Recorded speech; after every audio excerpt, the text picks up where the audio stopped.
இயேசுவின் தாய் மரியா ஒரு கிறிஸ்துவ பெண்ணா? அவர் திருமுழுக்கு எடுத்தவரா? அதற்கு ஆதாரம் உள்ளதா? ஆதார வசனங்களுக்கு பரிசுத்த வேதாகமத்தை காண்பிக்க யாராலாவது முடியுமா? இல்லை, இல்லவே இல்லை. அவர் மரிக்கும் வரை திருமுழுக்கு எடுக்கவே இல்லை. எனவே அவர் ஒரு கிறிஸ்தவர் அல்ல, மாறாக அவர் ஒரு யூதர். இவ்வாறாக நான் கூறவில்லை, மாறாக இயேசு கூறுகின்றார், தூய ஆவியானவர் கூறுகின்றார், பரிசுத்த வேதாகமம் கூறுகின்றது. இதை குறித்த முழு விவரங்களை இப்பதிவுகளில் நாம் கொண்டு வருகிறோம். இயேசு உலகில் மனிதராக பிறந்து 2000 ஆண்டுகளுக்கு பிறகு முதன்முறையாக பரிசுத்த வேதாகமத்திலிருந்து ஒரு சில தேவ ரகசியங்களை ஒட்டுமொத்த உலகிற்கும் இவ்வூழியம் வெளிப்படுத்துகிறது.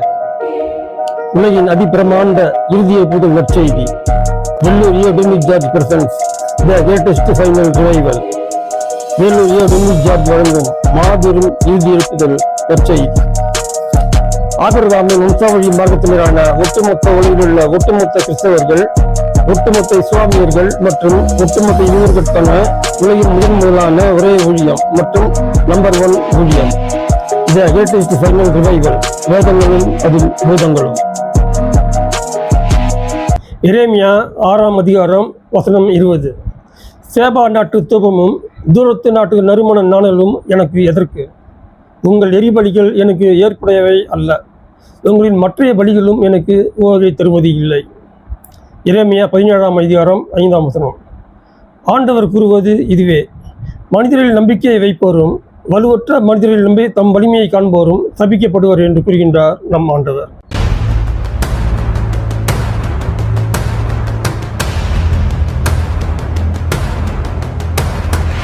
Welcome back once again the wonderful, the honestful, the greatest final revival ministries வழங்கும் வேதங்களும் அதில் பூதங்களும். The original greatest final revival, அதாவது உலகின் மாபெரும் இறுதி எழுப்புதல் நற்செய்தி.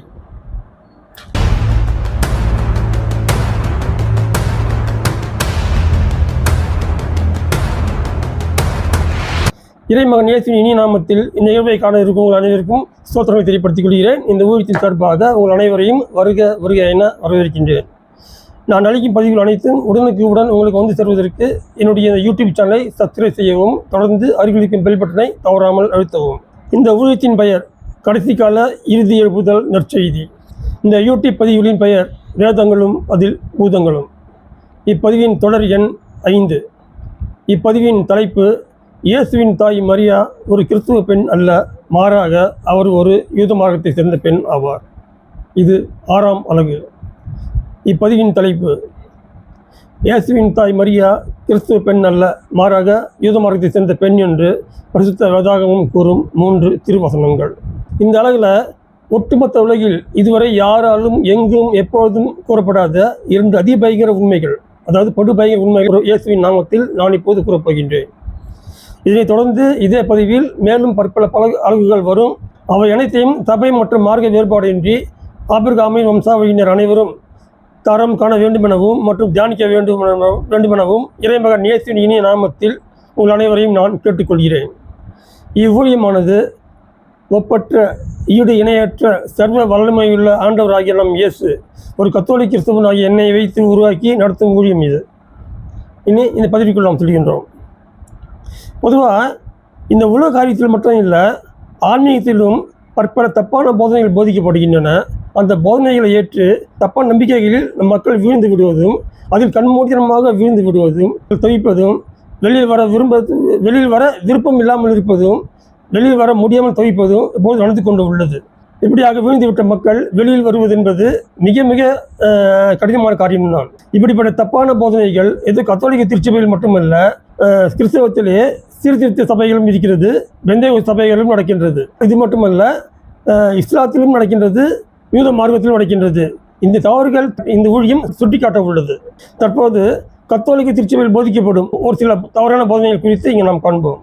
முதலில் இயேசுவின் தாய் மரியா ஒரு கிறிஸ்துவ பெண் என நமக்கு அறிவுறுத்தப்பட்டுள்ளது ஒரு மிக மிக பெரிய தப்பான போதனையாகும். ஏனெனில் அவர் ஒரு கிறிஸ்துவ பெண் அல்ல என்றும், மாறாக அவர் மரிக்கும் வரை திருமுழுக்கே எடுக்காமல் யூத மார்க்கத்திலேயே வாழ்ந்தார் என்று வேதாகமம் கூறுவதை நாம் அறிய வேண்டும்.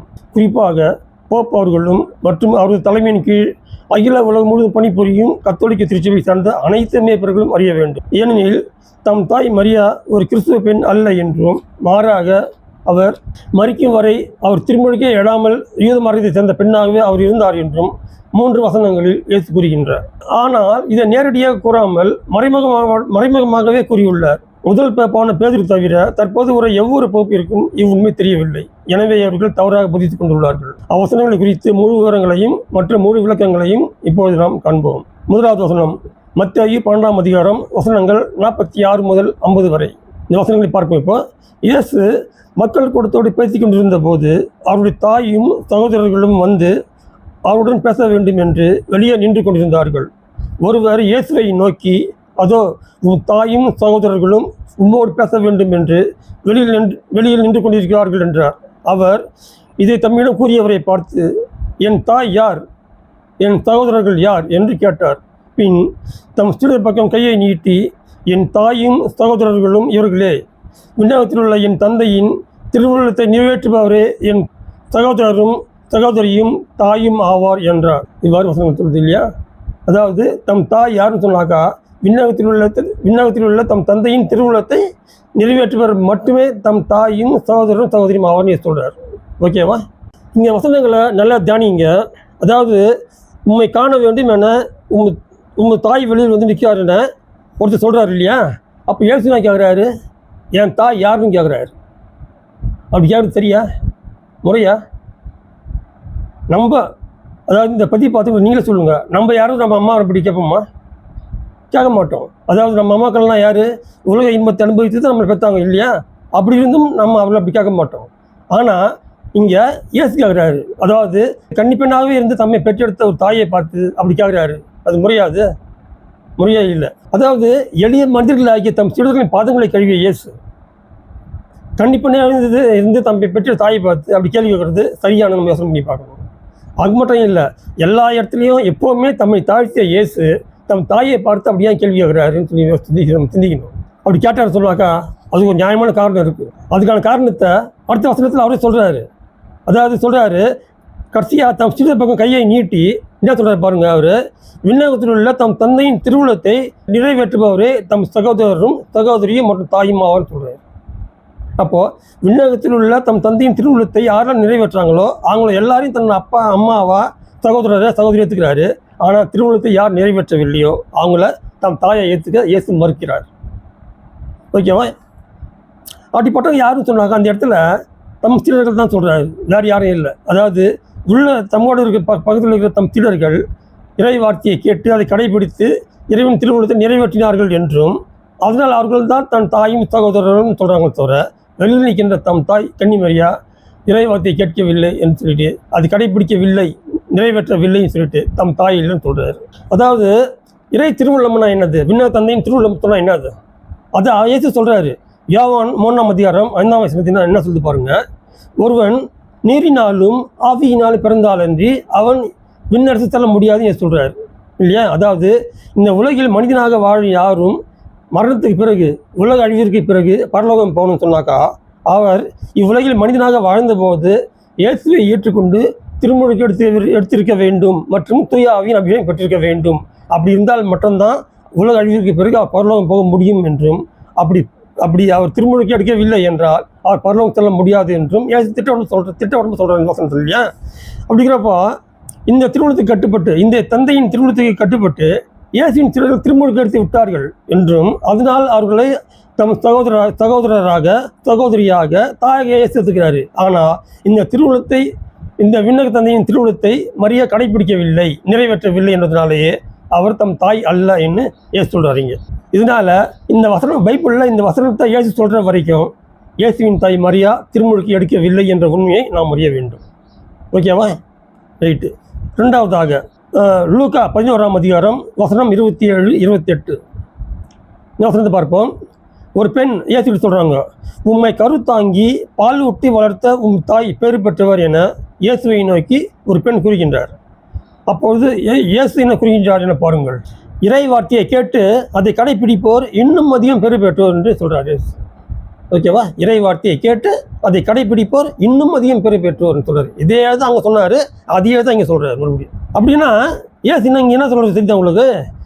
அப்பெண் மரியாவை பெருமைப்படுத்தி பேசுகிறாரு. ஆனால் இயேசுவோ மரியா இறை வார்த்தையை கேட்டு அதை கடைபிடிக்கவில்லை என்று கூறி இறை வார்த்தையை கேட்டு அதை கடைபிடிப்போரை மரியாவுடன் தானாக ஒப்பிட்டு பேசுகிறார்.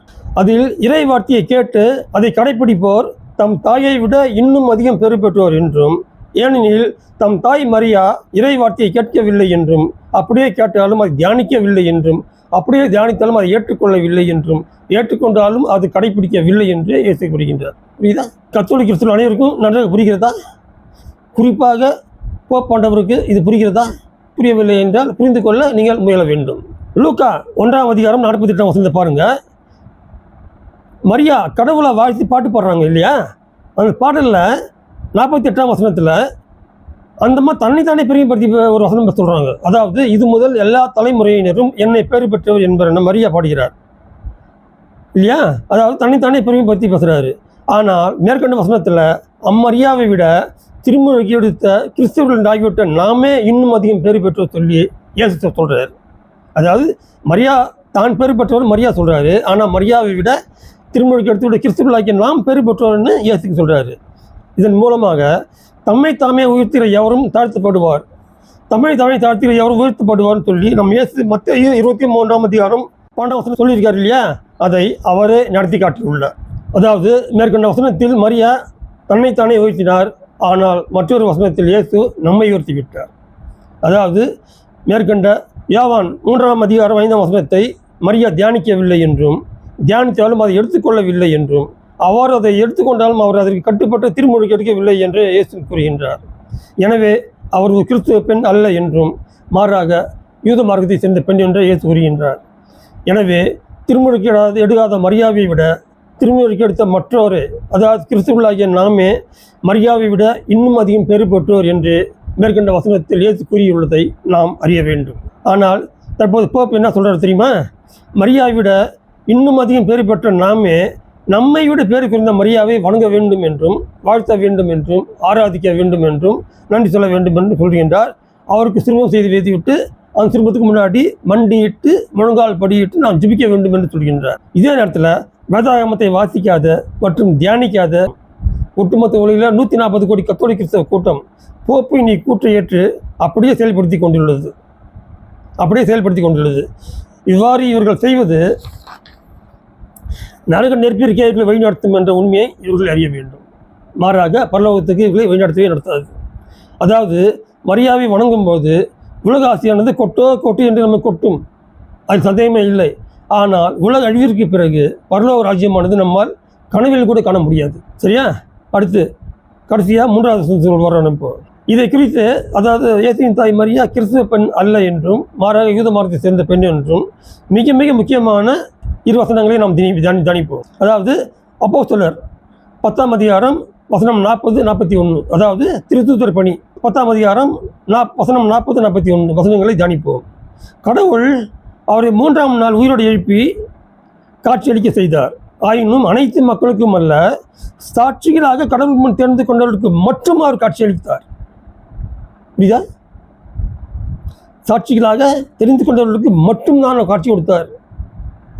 இறந்த அவர் உயிர்த்தெழுந்த பின்பு அவரோடு உண்டு குடித்த நாங்களே அதற்கு சாட்சிகள் என்று பேதுரு கூறுகின்றார். ஓகேவா? இங்கே பேதுரு என்ன சொல்கிறார் தெரியுதா? உயிர்த்தெழுந்த இயேசுவை நேரில் கண்ட தாங்களே, அதாவது அவரோடு உண்டு குடித்த தாங்களே அவர் உயிர்த்தெழுந்ததுக்கு சாட்சிகள் என்று பேதுரு இங்கே சொல்கிறார். அப்படி என்றால் உயிர்த்தெழுந்த இயேசுவுடன் அவரது தாய் மரியா உண்டாரா, வருகினாரா? இல்லையா? எனவே மரியா இயேசுவின் சாட்சி அல்ல என்ற உண்மையை பேதுரு இங்கே கூறுவதை நாம் அறிய வேண்டும். ஓகேவா? இந்த சாட்சிகள் சாட்சிகள் என்றால் யாருன்னு தெரியுதா? அதாவது இயேசுவின் சாட்சிகள் மற்றும் இயேசுவின் திருடர்கள் என்பவரெல்லாம் கிறிஸ்தவர்களே குறிக்கும் என்ற உண்மையை நாம் அறிய வேண்டும். அதாவது அப்போஸ்தலர் அதாவது திருத்தூதர் பணி 1ஆம் அதிகாரம் வசனங்கள் 1-8, அப்புறம் 11ஆம் அதிகாரம் வசனம் 26, இந்த 3 வசனங்களை தியானித்தால் இந்த உண்மை நமக்கு தெரியும். அதாவது சீடர்கள் என்றவங்க, சாட்சி என்றவங்க, கிறிஸ்தவங்க என்றவங்க எல்லாருமே உண்தான். இப்போ அப்போஸ்தலர் 10ஆம் அதிகாரம் வசனம் 40, 41 வசனம் என்ன சொல்லு தெரியுதா?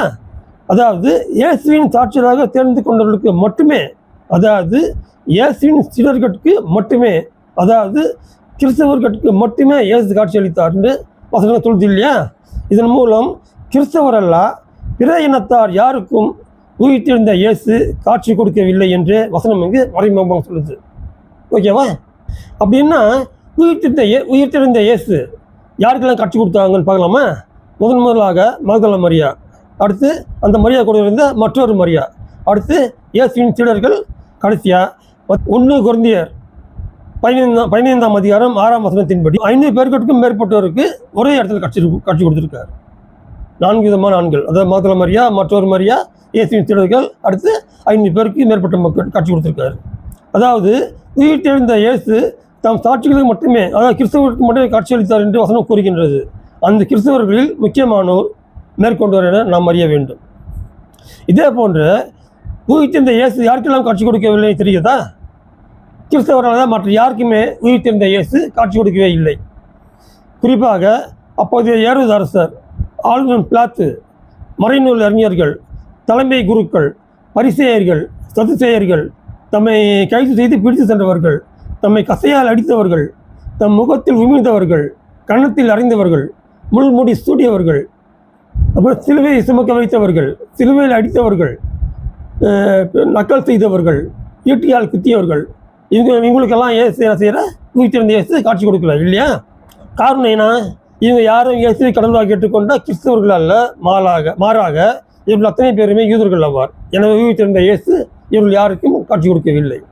இதே போன்ற உயிர்த்தெழுந்த இயேசு அவரு தாய் மரியா காட்சி அளித்தாருன்னு பார்த்தாக்கா இல்லவே இல்லை இல்லையா? அவங்க அம்மா மரியாவுக்கு காட்சி கொடுக்கவே இல்லை. ஏன் காட்சி கொடுக்கலன்னு தெரியுதா? மரியாவுக்கு ஏன் காட்சி கொடுக்கலன்னு தெரியுதா? அதாவது இவரும் மேற்கொண்டதை போன்று ஒரு கிறிஸ்தவர் அல்ல, மாறாக இவரும் அவர்களை போன்று ஒரு யூதர் தான். அதாவது திருமுடிக்கு எடுக்காதவங்க, அதுவும் கிறிஸ்தவங்க அல்லாதவங்கன்னு சொல்லி நான் மேலே ஒரு லிஸ்ட்டு காட்டினேன் இல்லையா? அந்த லிஸ்ட்டில் தான் இயேசுவின் தாய் மரியா வருகின்றார். எனவே மேற்கண்ட பட்டியலில் உள்ள யாருக்குமே உயிர்த்தெழுந்த இயேசு காட்சி கொடுக்கவில்லை இல்லையா? இதே போல் மரியாவுக்கும் இயேசு காட்சி கொடுக்கவில்லை. எனவே உயிர்த்தெழுந்த இயேசு மரியாருக்கும் காட்சியளிக்கவில்லை என்ற உண்மையை ஒட்டுமொத்த உலகில் உள்ள ஒட்டுமொத்த கத்தோலிக்க கிறிஸ்தவர்கள் அனைவரும் மிக மிக கண்டிப்பாக அறிய வேண்டும். குறிப்பாக போப் அவர்களும் மற்ற அவர் தலைமைக்கு பணிபுரியும் அனைத்து அர்ப்பணியாளர்களும் மிக மிக கண்டிப்பாக அறிய வேண்டும். இவ்வாறு நான் கூறுவதை ஏற்க முடியாது என்றும், மாறாக மரியா ஒரு கிறிஸ்தவர் தான் என இதற்கு மேலும் போப் அவர்கள் கூறுவார் என்றால், மரியா திருமுழுக்கு எடுத்ததுக்கான ஆதாரத்தை இவர்கள் பரிசுத்த வேதாகமத்தில் காட்டி ஆக வேண்டும். அல்லது ஆதாரத்தை காட்ட முடியாது என்றால் அவர் கிறிஸ்தவர் என இதுவரை போதித்ததை இனி இவர்கள் திரும்ப பெற்று அவர் கிறிஸ்தவர் அல்லர், மாறாக யூதர் என மாற்றி போதிக்க வேண்டும். ஏனெனில் எளிய அறிய மக்கள் யாரையோ திரும்பிக்கு எடுத்தாங்கன்னு சொல்லி பைபிள் சொல்லுது இல்லையா? அப்படிப்பட்ட பைபிள் இயேசுவின் தாய் மரியா திரும்பிக்கு எடுத்தாருன்னு ஏன் சொல்லலை? என்னுடைய இந்த கேள்விக்கு கத்தோலிக்க கிறிஸ்துவ மேய்ப்பர்கள் யார் அனைவரும் பதில் சொல்லியாக வேண்டும். இயேசுவின் சீடர்கள் கூட திருமுழுக்கு எடுத்தாங்கன்னு சொல்லி பைபிள் சொல்லுதா? இல்லை, சொல்லலை இல்லையா? இருந்தாலும் அப்போ அவங்க திருமுழுக்கு எடுக்கலையா? அவங்க கிறிஸ்தவங்க இல்லையா? சந்தேகம் வரலாம். ஆனால் அவங்க திருமுழுக்கு எடுத்தாங்கன்னு பைபிள் சொல்லலை, ஆனால் அவங்க திருமுழுக்கு கொடுத்தாங்கன்னு பைபிள் சொல்லுது இல்லையா? அதாவது யோவான் 4ஆம் அதிகாரம் 3ஆம் வசனத்தில் சொல்லுது. பாருங்கள், இயேசுவின் சீடர்கள் திருமுழுக்கு கொடுத்தாங்கன்னு சொல்லுது. அப்போ திருமுழுக்கு யார் கொடுக்கலாம்? திருமுழுக்கு எடுத்தவங்க தான் திருமுழுக்கு கொடுக்க முடியுமே தவிர திருமுழுக்கு எடுக்காத யாரும் மற்றவர்கள் திருமுழுக்கு கொடுக்க முடியாது இல்லையா? அதனால இயேசுவின் சீடர்கள் மற்றவர்கள் திருமுழுக்கு கொடுத்தாங்கன்னு பைபிள் சொல்லும்போது அவங்களும் திருமுழுக்கு எடுத்தாங்கன்றதை எடுத்துருக்காங்கன்றதை நம்ம எடுத்துக்கொள்ள வேண்டும். இந்த உண்மையை நம்ம நல்லா தெரிஞ்சுக்கொண்டதுக்காக தான் அந்த வசனத்தில் திருமுழுக்கு கொடுத்தது இயேசு அல்ல, மாறாக அவங்க சீடர்கள் தான் சொல்லி பைபிள் விளக்கமாக சொல்லுதாங்க. வசனம் சொல்லுது. அதாவது இயேசு திருமுழுக்கு கொடுத்தா சொன்னாக்கா சீடர்கள் மேலே நமக்கு சந்தேகம் வரது வாய்ப்பு இருக்குது. இயேசு தான் திருமுழுக்கு கொடுத்தாரு, சீடர்கள் திருமுழுக்கு கொடுக்கலையே, அப்போ அவங்க கிறிஸ்தவங்க இல்லையான்னு சந்தேகம் நமக்கு வரலாம். ஆனால் வசனம் இங்கே சொல்லிங்கன்னா தெளிவாக சொல்லுது நமக்கு இல்லையா? திருமுழுக்கு கொடுத்தது இயேசு அல்ல, மாறாக அவர் சீடர்கள் சொல்லும்போது அவர் சீடர்கள் திருமுழுக்கு கொடுத்தாங்க, அதனால அவங்க திருமுழுக்கு எடுத்திருக்காங்கன்றது நமக்கு தெரிய வருது இல்லையா? அதனால மரியா திருமுழுக்கு எடுத்தாங்கன்னு பைபிளில் கட்டி பரவாயில்ல, யாருக்கும் திருமுழுக்கு கொடுத்தாங்கன்னு பைபிளில் காட்ட முடியுமா? அப்படி வசனம் தான் காட்டுங்க. அப்படி திருமுழுக்கு கொடுத்தாரு சொல்லி மரியா கொடுத்தாரு நிரூபணம் செய்யப்பட்டால் அவர் திருமுழுக்கு எடுத்தவங்க ஏற்றுக்கலாம். நம்ம ஆனால் அப்படியும் காட்ட முடியாது. அதனால் அவர் திருமுழுக்கு எடுக்கவில்லை என்பதை நாம் ஏற்றுக்கொள்ள வேண்டும். இங்கே நான் மறுபடியும் கேட்குறேன், அதாவது மேற்கொண்டவருக்கு உயிர்த்தெழுந்த இயேசு ஏன் காட்சி கொடுக்கல தெரியுமா? அவர் திருமுழுக்கு எடுத்திருந்த கிறிஸ்துவருக்கு மட்டும்தான் காட்சி கொடுத்தாரு தவிர கிறிஸ்தவர் அல்லாத பிற இனத்தாருக்கு, அதாவது யூதர்களுக்கு யாருக்கும் அவர் காட்சி கொடுக்கவில்லை. அதனால் உயிர்த்தெழுந்த இயேசு தாம் முன்னேற்றம் அடையும் வரை தம் தாய் மரியாவுக்கு காட்சி அழியாததால் அவரது தாய் மரியாவை கிறிஸ்தவர் அல்லர் என்று, அதாவது அவர் திருமுழுக்காடாதவர் என்ற உண்மையையும், எனவே அவர் யூத மார்க்கத்தை சேர்ந்தவர் என்ற உண்மையையும் நாம் அறிய வேண்டும். ஆனால் திருமுழுக்கு எடுக்காத யூதரான மரியாவை போப் அவர்களும் மற்றும் அவர் தலைமையிலான ஒட்டுமொத்த உலகிலுள்ள அவர் தலைமையிலான கத்தோலிக்க மேற்பர்கள் அனைவரும் உட்பட ஒட்டுமொத்த உலகிலுள்ள சுமார் 140 கோடி கத்தோலிக்க இறைமக்கள் அனைவரும் மிக மிக அதிகமாக மையப்படுத்தி கொண்டுள்ளீர்கள் அல்லவா? ஆனால் அதே மரியாவை குறித்து இதுவரை உலகில் யாருமே சொல்லாத மற்றொரு பயங்கர அதிர்ச்சி அளிக்கும் விவரத்தை தற்போது நான் கூற உள்ளேன். அதாவது இயேசு உலகில் மனிதராக வாழ்ந்து ஊழியம் செய்த போதும் மற்றும் அவர் ஊழி சேர்ந்த பிறகு விண்ணேற்றம் அடைந்த வரைக்கும் தாய் மரியாவை அவர் மேன்மைப்படுத்தவில்லை என்றும் மாறாக மரியாவை புறக்கணித்தார் என்று தாம் கூறுவதை நாம் அறிய வேண்டும். அதாவது போப் அவர்கள் கூறுகிறபடி எவ்வொரு ஆதரவும் இல்லாமல் நான் இங்கே எதையும் கூறவில்லை. போப் என்ன சொல்கிறாரு, இயேசுவின் தாய் மரியா ஒரு அமல உறுப்பைன்னு சொல்கிறாரு. அவரும் கன்னிப்பெண்ணுக்கே பிறந்தான்னு சொல்கிறாரு இல்லையா? அடுத்து மரிக்கும் வரை மரியா கன்னிப்பெண்ணாகவே இருந்தாருன்னு சொல்கிறாரு. அப்புறம் மரித்து அடக்கம் செய்யப்பட்ட மரியா உயிரோடு எழுந்துக்கிட்டாருன்னு சொல்கிறாரு. அடுத்து அவர் பரலோகத்துக்கு எடுத்துக்கொள்ளப்பட்டாருன்னு சொல்கிறாரு. அடுத்து அங்கே பரலோகத்துக்கும் மூலத்துக்கும் ராணியை முடிச்சுட்டப்பட்டாருன்னு சொல்கிறாரு. அங்கே நமக்காக பரிந்து பேசுகிறான்னு சொல்கிறாரு. இதில் எதுக்காவது ஆதாரம் உண்டா? ஏதாவது ஒரு விஷயத்துக்கு ஆதரவு உண்டா? எதுவுமே ஆதாரமே கிடையாது. ஆனால் சொல்லிக்கிட்டே இருக்காரு. இவர் பின்னாடி 140 கோடி கத்தோலிக்க சொல்லலாம் தான் நம்பிக்கை தான் இருக்கும், கண்மூடி நம்பிக்கை தான் இருக்கும். ஆனால் இப்போ நான் இந்த மாதிரி சொல்ல மாட்டேன். நான் சொல்கிற ஒவ்வொன்றுக்கும் ஆதாரம் அசைக்க முடியாது. அது அடிப்படை ஆதாரம் எதுக்கு சரி எதுனாலும் சரி, எதுக்கு கிடையாது, உங்க இஷ்டம். அதுக்கான சொல்லாமல் இருக்க முடியாது. நான் இங்கே சொல்கிறது பாட்டி கதையோ பேத்தி கதையோ கட்டுக்கதையோ கற்பனை கதையோ இல்லை. எல்லாமே அசைக்க முடியாத அடிப்படை ஆதாரத்தை மட்டும் தான் சொல்லுவேன். அதாவது மகதல மரியா, மற்றொரு மரியா, இயேசுவின் சீடர்கள் 11 மற்றும் ஒரு இடத்தில் 500 பேருக்கு காட்சியளித்த அதே இயேசு தம் தாய் மரியாவை எப்படி புறக்கணித்தார் என இங்கே நாம் பார்க்கலாம். முதலாவதாக இயேசு திருமுழுக்கு எடுக்க சென்றபோது தம் தாய் மரியாவை தம்மோடு அழைத்துக்கிட்டு போனாரா? இல்லை. அதாவது யோர்தானுக்கு போகிறாரு, திருமுழுக்கு எடுக்க போகிறாரு, தம் தாய் கூட்டிகிட்டு போனாரா? இல்லை. ஏன் கூட்டிகிட்டு போகல? தனியாக போகிறாரு. ஏன் கூட்டிகிட்டு போகல? இப்போ கத்தோலிக்க திருச்சபையில் நம்மளே பார்க்குறோம், ஒரு குழந்தைக்கு ஞானஸ்தானம் கொடுக்குறோம்னாக்கா எவ்வளோ கிராண்டாக செய்கிறோம். வசதியான குடும்பங்களில் பார்த்தாக்கா நல்லா கிராண்டாக செய்கிறாங்க, திருமணம் மண்டபம் எடுத்து செய்கிறாங்க, விருந்து வைக்கிறாங்க, அந்தளவுக்கு கிராண்டாக செய்கிறாங்க. ஆனால் இயேசு திருமுழுக்கு எடுக்க சென்ற போது தம் தாய் மரியாதையோட கூட அழைச்சிட்டு போகலன்னா என்ன காரணம்னாக்கா, என்னை பொறுத்தவரைக்கும் தனிப்பட்ட விதத்தில் ஒரு விஷயத்தை சொல்கிறேன் நான். அதாவது தான் திருமுழுக்கு எடுக்க போகிறோன்னு சொல்லியிருப்பார், அந்த அம்மா தடுத்துருப்பாங்க, வேணான்னு சொல்லியிருப்பாங்க. அதனால் கோச்சிக்கிட்டு அம்மா ஒட்டிட்டு மட்டும் போயிருக்காரு. அதாவது இப்போ வாலிபைஸ் பிள்ளைங்க இருக்காங்க இல்லையா வீட்டில், ஒரு பையன் ஒரு பொண்ணு லவ் பண்ணுறான், ஒரு பொண்ணு பையன் லவ் பண்ணுறாங்க இல்லையா? இங்கே பெற்றவங்க அனுமதிக்க மாட்டேன், இந்த திருமணத்தை அனுமதிக்க மாட்டேன்னு சொல்கிறப்ப அந்த பிள்ளைங்க என்ன பண்ணுறாங்க, பெற்றவங்களை மீறி போய் மேரேஜ் பண்ணிக்கிறாங்க இல்லையா? அதே போல் தான் இயேசு தம் தாய் மரியாதை மீறி போய் தான் திருமுழுக்கு எடுத்து இருக்க வேண்டும் என்பது என்னுடைய கருத்து. இது பைபிள் சொல்லலை, நான் சொல்ல என்னுடைய கருத்து இருக்கும். தாய் மரியாதை கூப்பிட்டுப்பார், அந்தம்மா போகலை, அதனால அந்தம்மா விட்டு இவர் மட்டும் திருமுழுக்கு எடுத்திருக்கின்றார். இதனால் இந்த இடத்துல பாருங்கள், இயேசு தம் தாய் மரியாதை புறக்கணித்தார் என்பது என்னுடைய தனிப்பட்ட கருத்து. அதாவது ஆரம்பத்திலேயே தம் தாய் மரியாதை இயேசு புறக்கணித்திருக்கின்றார். ரெண்டாவது, கானாவு திருமணத்தில் பார்ப்போம். அந்த திருமண வீட்டாருக்காக இந்த மாதிரி பரிந்து பேசுகிறாங்க இல்லையா, ரசம் தீர்ந்து போய் பரிந்து பேசுகிறாங்க இல்லையா? அப்போ பாரு ஏசு என்ன சொல்கிறாரு, அந்தம்மா பார்த்து பெண்ணேன்னு கூப்பிட்றாரு, அதாவது ஸ்ரீயே கூப்பிட்றாரு. அதாவது அம்மானு கூப்பிடல, பெண்ணே ஸ்ரீன்னு கூப்பிட்றாரு. அம்மான்றது மரியாதைக்குரிய வார்த்தை, ஆனால் பெண்ணே என்றதோ இல்லை ஸ்ரீ என்றதோ மரியாதை குறைந்த வார்த்தை. இந்த இடத்துல இயேசு தன் தாய் மரியாதை அம்மானு கூப்பிடல, ஸ்ரீயன் தான் கூப்பிட்றாரு. ஆனால் கத்தோலிக்க திருச்சபையில் பைபிளில் இப்போ இந்த வார்த்தை மாற்றி எழுதப்பட்டிருக்குது. அதாவது ஸ்ரீயே பெண்ணே என்ற வார்த்தை எடுக்கப்பட்டு விட்டு அம்மான்ற வார்த்தை கொடுக்கப்பட்டிருக்குது. இதை இவங்க மாற்றியிருக்காங்க, பைபிள் கொடுக்கப்படல. ஒன்று. ரெண்டாவது, அதே இடத்துல இயேசு ஒரு வார்த்தை கேட்குறாரு, உனக்கும் எனக்கும் என்னன்னு கேட்குறாரு. அவங்க அம்மா பார்த்து உனக்கு எனக்கும் என்னான்னு கேட்குறாரு. இந்த வார்த்தை கத்தோலிக்க திருச்சி பைபிளில் இப்போ மூர்த்தி எடுக்கப்பட்டுருச்சு, இல்லவே இல்லை. ஆனால் சிஎஸ்ஐ பைபிளில் கூட அந்த வார்த்தை இருக்குது, கத்தோலிக்க திருச்சி பைபிளில் இல்லை. இப்படி உனக்கும் எனக்கும் என்னென்னு இயேசு தன் தாய் மரியாதை கேட்கலாமா? நம்ம கேட்போமா? இந்த உலக இன்பத்தை அனுபவித்து நம்ம அம்மா நம்ம பெற்றாங்க இல்லையா, அப்படின்னு தான் அம்மா பார்த்து நம்ம இப்படி கேட்போமா? நம்மளே கேட்க மாட்டோம். ஆனால் பரிசுத்த கன்னிப்பெண்ணாக இருந்தீங்கன்னா அந்த பெண் அவரை பெற்றெடுத்த பிறகு அந்த அம்மா பார்த்து அவர் கேட்குறாரு, உனக்கு என்னன்னு கேட்குறாரு. சரியா கேட்குறது சரியா? இப்படி கேட்குறதன் மூலம் இயேசு தம் தாய் மரியாதை அங்கும் புறக்கணித்து விட்டார் என்ற உண்மையை நாம் அறிய வேண்டும். அடுத்து இயேசு தமக்கு திருடர்கள் வேண்டும் என்றதுக்காக 12 பேர் மற்றொரு இடத்துல 72 பேர் இவரே தேடி போய் அவங்கள சந்தித்து பேசி திருடர்கள் அப்பாயின்மெண்ட் போடுறது இல்லையா? ஆனால் தம் தாய் மரியாதை தம் திருடராக தேர்வு செய்தாரா பார்த்தாக்கா இல்லவே இல்லை. இப்படியாக இயேசு தம் தாய் மரியாதை புறக்கணித்திருக்கிறார் என்ற உண்மையை நாம் அறிய வேண்டும். 4வதாக மத்தேயு 11:11 திருமுழுக்கு யோவான் பற்றியே பேசிய இயேசு. மத்தேயு 12:3 தாவீது பற்றி பேசிய இயேசு.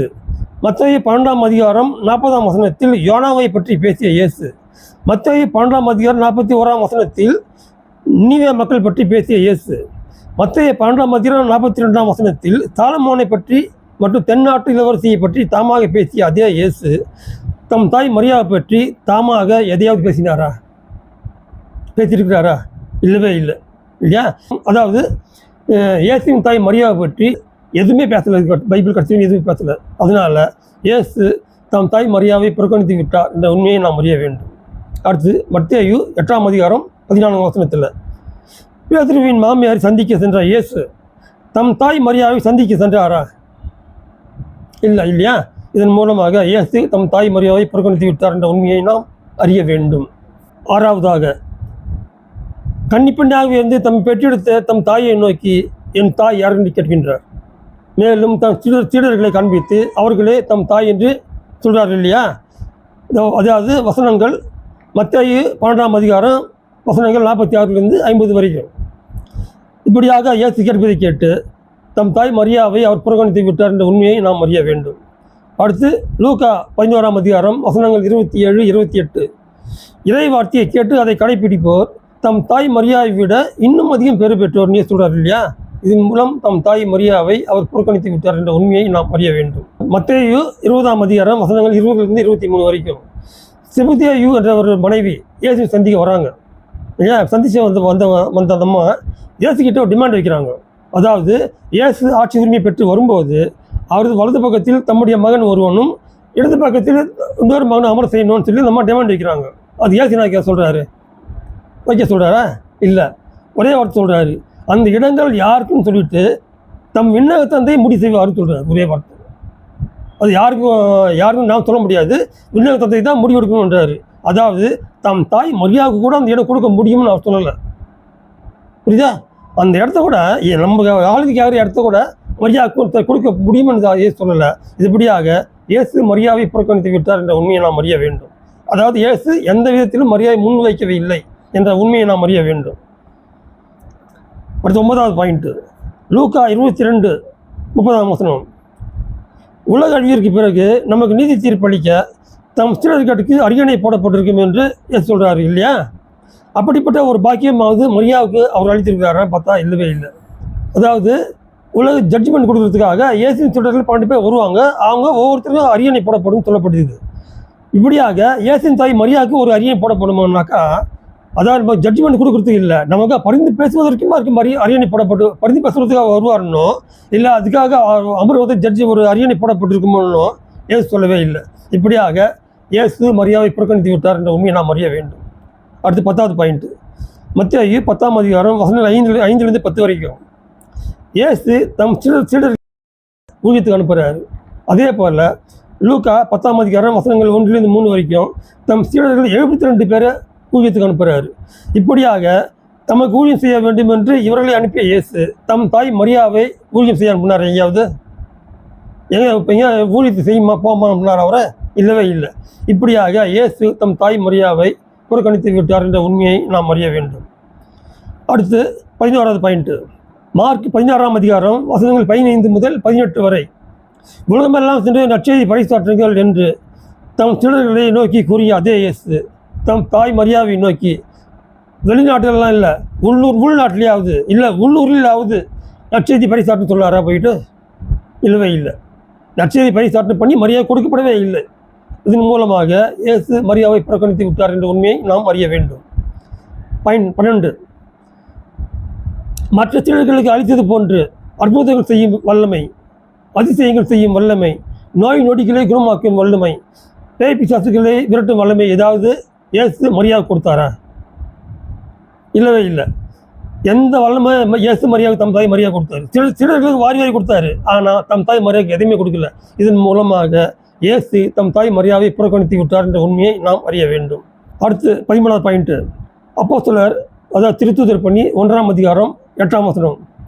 உலகின் கடை எல்லை வரை எனக்கு நீங்கள் சாட்சிகளாக இருப்பீர்கள் என்று தம் சீடர்களை நோக்கி இயேசு சொல்கிறார் இல்லையா? அதாவது உலகின் கடை எல்லை வரை எனக்கு நீங்கள் சாட்சிகளாக இருப்பீர்கள் என்று தம் சீடர்களை நோக்கி இயேசு சொல்கிறார் இல்லையா? அப்படியாக தம் தாய் மரியாதை நோக்கி அந்த மாதிரி சாட்சியாக இருப்பாங்க சொன்னாரா? இல்லவே இல்லை இல்லையா? இதன் மூலமாக இயேசு மரியாதை தம் சாட்சியாக ஏற்றுக்கொள்ளவில்லை என்றும் புறக்கணித்து விட்டார் என்ற உண்மையை நாம் அறிய வேண்டும். அடுத்து 14 இறுதி இரவு விருந்திற்கு தம் சீடர் 12 பேரையும் அழைத்த இயேசு தம் தாய் மரியாவை அழைத்தாரா? இல்லை இல்லையா? இதன் மூலமாக இயேசு தம் தாய் மரியாதை புறக்கணித்து விட்டார் என்ற உண்மையை நாம் அறிய வேண்டும். மரியாவிற்கு யோவானை மகனாக அளித்த இயேசு, அதாவது யோவானுக்கு மரியாதை தாய்க்கு அளித்த இயேசு, அந்த 2 பேரில் யோவானை இரவு விருந்துக்கு அழைத்தார். ஆனால் மரியாதை அழைத்தாரா? இல்லவே இல்லை இல்லையா? அதனால் இதன் மூலமாக இயேசு தம் தாய் மரியாதை புறக்கணித்து விட்டார் என்ற உண்மையை நாம் அறிய வேண்டும். அடுத்து 16வது பாயிண்ட்டு, தம் சீடர்கள் 12 பேர் பாதங்களை கழுவிய இயேசு, அதிலும் தம்மை காட்டிக் கொடுக்க இருப்பவன் யூதாசி முன்வந்த இயேசு, பாதங்களை கழுவிய இயேசு கண்டிப்பனாகவே இருந்து தம்மை பெற்றெடுத்த தம் தாய் மரியாதையின் பாதங்களை கழுவினாரா? இல்லவே இல்லை இல்லையா? இதன் மூலமாக இயேசு தம் தாய் மரியாதை புறக்கணித்து விட்டார் என்ற உண்மையை நாம் அறிய வேண்டும். அடுத்து 17வது பாயிண்ட்டு, உயிர்த்தெழுந்த இயேசு தாம் முன்னேற்றம் அடையும் வரை தம் தாய் மரியாதை காட்சி கொடுத்தாரா? இல்லை இல்லையா? இதன் மூலமாக இயேசு தம் தாய் மரியாதை புறக்கணித்து விட்டார் என்ற உண்மையை நாம் அறிய வேண்டும். அடுத்து 18வது பாயிண்ட்டு, உயிர்த்தெழுந்த இயேசு அந்த மலையின் மேல் அதிகாலையில் வந்த மதுரை மரியாதை காட்சி கொடுத்தார் இல்லையா? பிறகு தாம் உயிர்த்தெழுந்த வீரத்தை இயேசுவின் சீடர்களுக்கு கூறும்படி அவர்களிடம் அனுப்பி வைத்தார் இல்லையா? அதே மதுரை மரியாதையோ இல்லை வேறு யாரையாவது தாம் உயிர்த்தெழுந்த வீரத்தை சொல்லும்படியாக மரியா கிட்ட அனுப்பி வைச்சாரா? இல்லை. அதாவது மரியா கிட்ட எந்த ஆளையும் அனுப்பி வைக்கல. அவர் தாம் உயிர்த்தெழுந்த வீரத்தை சொல்வதற்காக மரியாவிடம் யாரையும் அனுப்பி வைக்கவில்லை. இதன் மூலமாக இயேசு தம் தாய் மரியாதை புறக்கணித்து விட்டார் என்ற உண்மையை நாம் அறிய வேண்டும். அடுத்து பாயிண்ட் நம்பர் 19, உயிர்த்தெழுந்த இயேசு தாம் உயிர்த்தெழுந்த வீரத்தை மனிதர்கள் மூலமாக தம் தாய் மரியாதை சொல்லலை. சரி, ஏதாவது வானதூதர் மூலமாக சொல்லியிருக்காங்க இல்லையா? அப்படி யாரையும் அனுப்பி வச்சாரா? வானதூதர் அனுப்பி வச்சாரன்னு பார்த்தாக்கா இல்லவும் இல்லை. இதன் மூலமாக இயேசு தம் தாய் மரியாதை புறக்கணித்து விட்டார் என்ற உண்மையை நாம் அறிய வேண்டும். அடுத்து பாயிண்ட் நம்பர் 20, உயிர்த்தெழுந்த இயேசு தான் உயிர்த்தெழுந்த வீரத்தை கனவுகள் மூலமாகவோ இல்லை காட்சிகள் மூலமாகவோ தம் தாய் மரியாதை தெரியப்படுத்தினாரா? இல்லவே இல்லை. இதன் மூலமாக இயேசு தம் தாய் மரியாதை புறக்கணித்து விட்டார் என்ற உண்மையை நாம் அறிய வேண்டும். பாயிண்ட் நம்பர் 21, உயிர்த்தெழுந்த இயேசு கடற்கரையில் தம் சீடர்களோடு உணவு அருந்தினார் இல்லையா? அப்படிப்பட்ட பாக்கியத்தை தம் தாய் மரியாதை கழித்தாரா? அதாவது தம் தாய் மரியாவோடு சேர்ந்து அவர் உணவு உண்டாரா? இல்லவே இல்லை. இல்லை முடியாது. ஏன்னா காட்சியை கொடுக்கல இல்லையா? காட்சி கொடுக்காத போது அவர் கூட எப்படி உணவு உண்ண முடியாது இல்லையா? அதனால் இதன் மூலமாக இயேசு தம் தாய் மரியாதை புறக்கணித்து விட்டார் என்ற உண்மையை நாம் அறிய வேண்டும். அடுத்து பாயிண்ட் நம்பர் 22, அடுத்து உயிர்த்தெழுந்த இயேசு தாம் பரலோகம் போக போகிறார் இல்லையா? அந்த விஷயத்தையாவது தம் தாய் மரியாதை சொன்னாரான்னு பார்த்தாக்கா இல்லவே இல்லை. கடைசி வரைக்கும் சொல்லவே இல்லை. இதன் மூலமாக உயிர்த்தெழுந்த இயேசு தம் தாய் மரியாதை புறக்கணித்து விட்டார் என்ற உண்மையை நாம் அறிய வேண்டும். அடுத்து பாயிண்ட் நம்பர் 23, இறுதியாக இவ்வுலகை விட்டு விண்ணேற்றம் அடைந்த இயேசு அந்த நேரத்தில் அந்த இடத்துக்கு தமிழ் சீடர்கள் 11 பேர் வாழ்வித்தார். அந்த 11 பேருக்கும் ஆசி கொடுத்தபடியே அவங்க எடுத்து பிரியா விடை பெற்றார் இல்லையா? இதே போல் அந்த நேரத்தில் அந்த இடத்துக்கு தம் தாய் மரியாதை அழைத்தாரா? இறுதி நேரத்தில் அவருக்கு இறுதி ஆசி கொடுத்தாரா? இறுதியாக பிரியா விடையை பெற்றாரா? இல்லவே இல்லை இல்லையா? அதாவது சீடர்களுக்கு கொடுக்கப்பட்ட எந்த ஒரு பாக்கியமும் தம் தாய் மரியாதை இயேசு கொடுக்கவே இல்லை. இதன் மூலமாக இயேசு தம் தாய் மரியாதை புறக்கணித்து விட்டார் என்ற உண்மையை நாம் அறிய வேண்டும். அதாவது உயிர்த்தெழுந்த இயேசு தாம் பரலோகம் செல்லும் வரை 40 நாட்கள் தாம் தாய் மரியாவோடு எந்த தொடர்பும் இல்லாமல் எந்த உறவும் இல்லாமல் இருந்தார் என்ற உண்மையை நாம் அறிய வேண்டும். அடுத்து 24வது பாயிண்ட்டு, பைபிளில் கடைசி புக்கு திருவெளிப்பாடு, அதாவது வெளிப்படுத்தின சுவிசேஷம்.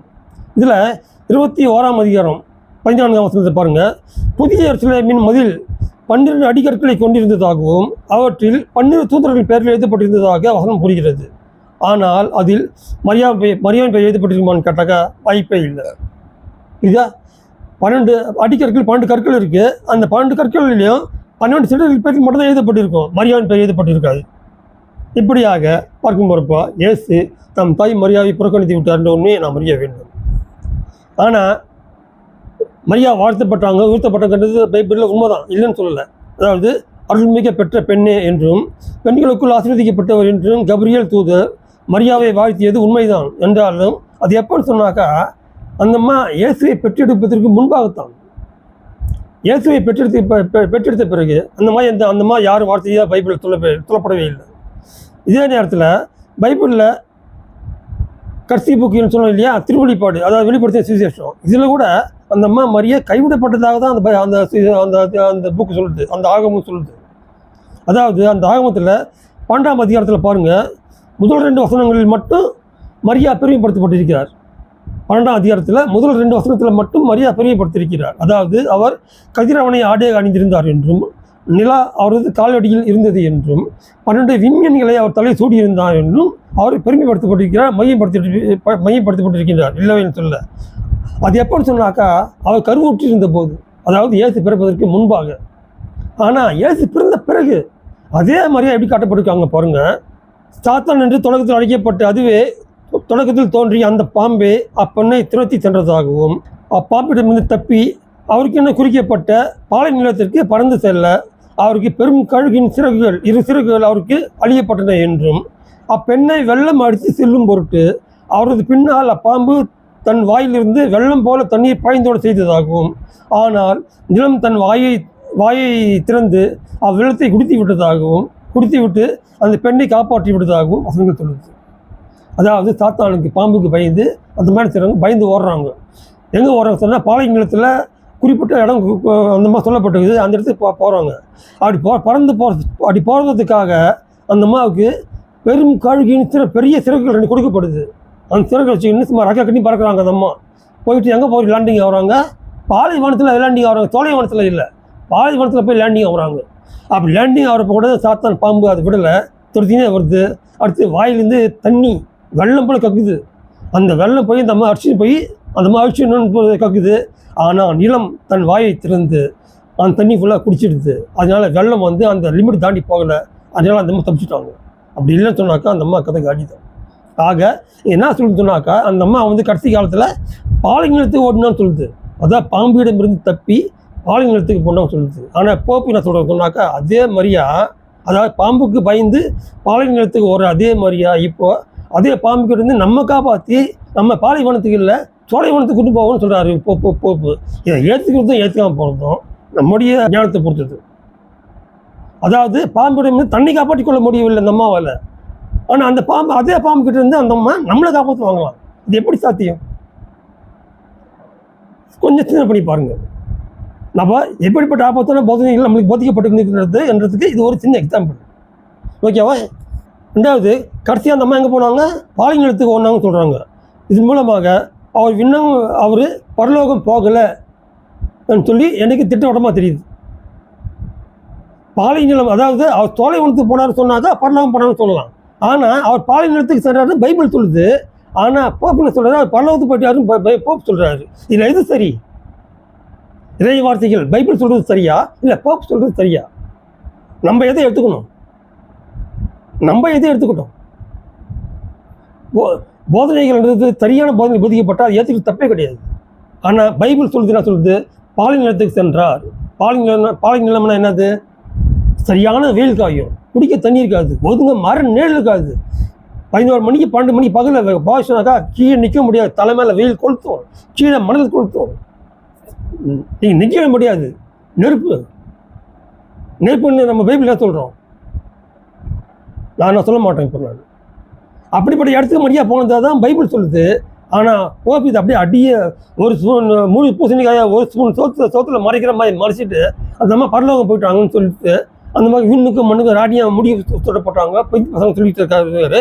இது 140 கோடி கத்தோலிக்க கிறிஸ்து நம்ம நம்புறோம்னு சொன்னாக்கா நம்ம எங்கே போகிறோன்றதை நம்மளே யோசனை பண்ணி பார்த்துக்கலாம். இனிமேட்டு நம்ம எவ்வளோ சீரியஸாக இருக்குன்றதுக்கு இது ஒரு சின்ன எக்ஸாம்பிள். ஏன்னா முதல்ல அந்த மாதிரி செய்யணும், அந்த பாம்பை எதிர்த்து நின்று அந்த பாம்பை அவர் வென்று அவர் தொலைவனத்துக்கு போகட்டும். அப்படி தொலைவனத்து அவர் போனாங்க சொன்னாக்கா அவர் முன்னாடி நம்ம போகலாம், நம்மளும் தொலைவனத்துக்கு போவோம். ஆனால் அந்த அம்மாவே பயந்து பாம்புக்கு பயந்து பாலைவனத்துக்கு ஓடுறாங்க. இப்போ அந்த பின்னாடி நம்ம போனாங்க, நம்ம எங்கே போவோம்? நம்ம தொலைவனத்துக்கு போக முடியும், நம்ம அந்த பாலைவனத்துக்கு போக முடியும். நான் சொல்கிறது சரியாக தப்புன்றதை நீ முடிவெடுத்துக்கிடுங்க, அவ்வளோ சொல்ல முடியும்.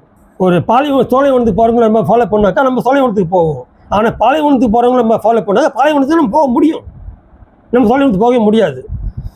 அதனால் இதன் மூலமாக இயேசு மரியாதை புறக்கணித்து விட்டாருன்னு நான் பல விஷயங்கள் சொல்கிறேன். கிட்டத்தட்ட 24 பாயிண்ட் கொடுத்துருக்குறாங்க உங்களுக்கு. இதையும் மீறி இயேசு மரியாதை பெருமையை பாராட்டினார், மேன்மையை பாராட்டினார் நீங்கள் சொல்லிங்க சொன்னாக்கா, கத்தோலிக்க கிறிஸ்தவர்கள் யார் சொன்னாலும் சரி சொன்னீங்க சொன்னாக்கா அதற்கு அசைக்க முடியாத அடிப்படை ஆதரவத்துக்கு மட்டும்தான் நீ சொல்லணுமே தவிர பாட்டி கதை, பேத்தி கதை, கற்பனை கதை, கட்டுக்கதை பேசினா வேலைக்கு ஆகாது. திட்டவடமாக சொல்கிறேன். இப்போ நான் எப்படி 24 பாயிண்ட் கொடுத்துருக்கேன், 24 பைபிள் பாயிண்ட் கொடுத்துருக்கேன், வசனம் சொல்லியிருக்கேன். உங்களால் முடிஞ்சா ஒரு பாயிண்ட் சொல்லுங்கள். இயேசு மரியாதை உயர்த்தின்னு சொல்லி ஒரு வசனம், ஒரே ஒரு வசனம் சொல்லிவிட்டு அந்த வசனத்துக்கு பைபிள் ஆதரவு காட்டிங்க சொன்னாக்கா இப்போ நான் சொன்ன 24 பாயிண்ட்டை வாபஸ் வாங்கிக்கிறேன். நீங்கள் சொல்கிறதா உண்மை, நான் சொல்கிறது போய் நான் ஒத்துக்கிறேன். முடியாதுன்னு சொன்னாக்கா நான் சொல்கிறது மட்டும்தான் உண்மை, நீங்கள் சொல்கிறதெல்லாம் போய். மரியாதை வணங்கும். இப்போ இந்த உலகத்தில் ஏகப்பட்ட ஆசை கிடைக்கலாம், உலக ஆசை ஏகப்பட்ட கிடைக்கலாம். ஆனால் மறு உலக வாழ்க்கை என்பது நிச்சயம் முடியாது, கனவுல பார்க்க முடியாது. திட்டவட்டமாக சொல்கிறேன். இந்த உலகத்தில் நம்ம நல்ல ஆசீர்வாதம் பொருளாதார ரீதியாக நம்ம ஆசீர்வதிப்படுவோம். நல்ல பிளாட் வாங்கலாம், வீடு மேலே வீடு கட்டலாம், காரு பார்க்கலாம், சகல வசதி கிடைக்கும், எல்லாமே இருக்கும், இல்லாமல் இல்லை. ஆனால் மறு உலக வாழ்க்கைன்றது ஒரு சூன்யமான வாழ்க்கையாகிடும். இன்னைக்கு வேளாங்கண்ணியில் திருவிழா, இன்னைக்கு நம்ம ஜனம் ஜேன்னு வருது, கூட்டம் கூடுது. என்ன காரணம் தெரியுமா? பைபிளையே சொல்கிறாரு, மத்தேயுல வருது, பின்னம் எங்கேயோ அங்கு கழுகுகள் கூடும். ஏன் சொல்கிறாரு? பின்னம் எங்கேயோ அங்கு கழுகுகள் கூடும். இன்னைக்கு வேளாங்கண்ணியில் உலக ஆசை என்ற பிணம் எக்கச்சமாக கொட்டி கிடக்குது. அதனால்தான் உலகத்துலேருந்து எல்லா இடத்துலேருந்தும் கழுகுகள் கூடுதாங்க. அந்த வரது எதுவுமே பரலோக ஆசைக்காக வரல, உலக ஆசைக்காக தான் வந்துட்டு இருக்கு. நீங்கள் போறீங்களாங்க, உலக ஆசைக்காக தான் நீங்கள் போறீங்க தவிர பரலோகத்து தேடி அங்கே போகல. பரலோகத்து போனதுனால அங்கே போன அவசியம் இல்லை. நீ வீட்டிலேயே உட்காந்து கதவு ஜன்னல் மூடிங்க, ப்ரே பண்ண போதும். நீ பரிசுத்தம் போய்ட்டு பரலோகத்துக்கு போயிடுவேன். வேளாங்கண்ணி போகணும், அங்கே போகணும், இங்கே போகணும் அவசியமே கிடையாது. அங்கே போகிற பாட்டி நடந்து போகிறானுங்க, சென்னையிலேருந்து வேலூர்லேருந்து எங்கேருந்து நடந்து வராங்க உலக ஆசீர்வாதத்துக்காக, பல்லவர் ராஜ்யத்துக்கு இல்லை. எங்களை அந்த இடம் ஆசீர்வாதமாக வைக்கும். மரியாதையின் வழிபாடு உங்களை நிச்சயமாக ஆசீர்வாதமாக, உலக ஆசீர்வாதத்தில் ஆசீர்வாதமாக வைக்கும் என்பது மாற்று கருத்துக்கு இடமே இல்லை. ஆனால் பரலோக ராஜ்யம் என்பது உங்களுக்கு சூன்யமான வாழ்க்கை அமைஞ்சிடும். பரலோக ராஜ்யம் என்பது உங்களுக்கு இல்லவே இல்லை. பரலோக ராஜ்யம் உங்களுக்கு இல்லவே இல்லை. அதுலேருந்து வெளியே வந்தீங்கன்னு சொன்னால் இப்போட ஏசு உங்களை மன்னிக்கலாம், ஏற்றுக்கொள்ளலாம். இல்லை என்றால் நீங்கள் உங்களுக்கு பரலோகத்தை நீங்கள் மறந்துட வேண்டியது தான். ஏன்னா இந்த உலகமே உங்களுக்கு பரலோகம். இதன் பிறகு மரணத்துக்கு பிறகு ஜட்ஜ்மெண்ட் பிறகு நீ எங்கே போவீங்கன்றதை ஏசு முடிவெடுப்பார். நான் இது சொல்ல மாட்டேன், தீர்ப்பளிப்பவன் ஏசு தான், நான் கிடையாது. அதனால் நீங்களாச்சு உங்களுடைய விசுவாசம் எப்படி இருந்ததையும் பார்த்துக்கிடுங்க. இப்படியாக நான் சொல்லிட்டேன், ஏசு தாம் தாய் மரியாதை எந்த விதத்திலும் உயர்த்தவில்லை என்றும் மாறாக புறக்கணித்தார் என்றும் நான் திட்டோடு சொல்லிட்டேன். இதே போல் அவர் பயிர் செல்லும் நாமும் அவரை மட்டுமே வணங்க வேண்டும், அவரை மட்டுமே வாழ்த்த வேண்டும், அவரை மட்டுமே ஆராதிக்க வேண்டும், அவருக்கு மட்டும் நன்றி செலுத்த வேண்டுமே தவிர இதை விட்டுவிட்டு படித்தவர்களை நாம் வணங்கினால் நமக்கு என்ன தண்டனை என்றது நமக்கு தெரியும். தெரியாதவங்க பைபிள் பற்றி தியானிச்சுட்டு அவ்வளோதான். இந்த பதிவுகளை பார்த்து நீங்கள் மனம் மாறினீர்கள் என்றால் வரப்போவது யோனாவின் காலமாக இருக்கலாம். இல்லை என்றால் மனம் மாற முடியாது என்றால் கண்டிப்பாக நோவாவின் காலமாக இருக்கும். அதுக்கான பலனை, அது மட்டும் இல்லை, மரணத்துக்கு பிறகு அதற்கான பலனையும் நீங்கள் அடைய வேண்டியிருக்கும். தெளிவுபடுத்தி கொண்டு இந்த அளவை நான் முடித்துக் கொள்கின்றேன். இந்த தகவலை மீறி தம் தாய் மரியாதை இயேசுவே என்று யாராவது சொன்னீங்கன்னு சொன்னாக்கா தக்க ஆதாரத்தோடு பைபிள் வசனத்தோடு நீங்கள் சொன்னீங்கன்னு சொன்னாக்கா அதை நான் கொடுத்து கேட்கவும் ஏற்றுக்கொள்ளும் தயாராக இருக்கிறேன் என்பதை குறிக்கொள்கிறேன். அடுத்த அழகு வேளாங்கண்ணி, பாத்திமா, உருது நகர் மற்றும் மெர்ஜிகோரியா போன்ற இடங்கள் உட்பட உலகின் சுமார் 297 இடங்களில் காட்சியளித்த சக்திகள் அனைத்தும் உண்மையில் இயேசுவின் தாய் மரியாதான் என்று மனதில் உள்ள ஆழமான நம்பிக்கை எடுத்து வெளியில் போட வேண்டும்.